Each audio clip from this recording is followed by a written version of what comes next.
1 pot baked chicken and rice.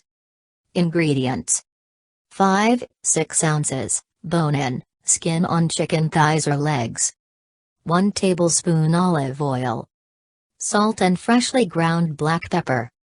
1 cup chopped red onion or yellow onion. 1 cup chopped carrots, 2 medium.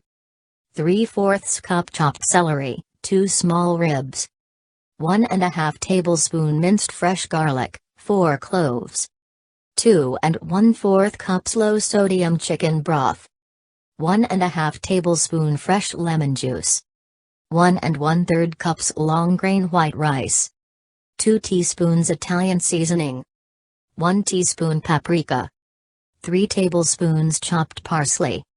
Directions: preheat oven to 400 degrees. Heat olive oil a large oven-safe pot over medium-high heat. I use a 6-quart enameled pot. Dab thighs dry with paper towels, season both sides with salt and pepper.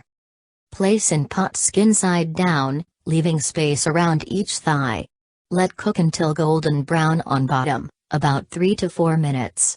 Turn and continue and cook 2 to 3 minutes longer. Transfer to a plate. Drain of all but 1 tablespoon rendered fat in pot, then return pot to medium-high heat. Add onions, carrots, and celery, sauté 3 minutes. Add garlic and sauté 1 minute longer.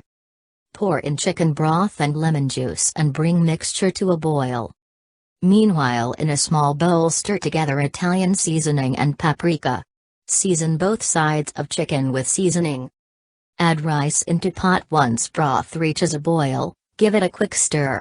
Remove from heat, place thighs on top of rice mixture. Cover pot with snug-fitting oven-safe lid. Bake in oven until rice is tender and chicken is cooked through, about 35 minutes.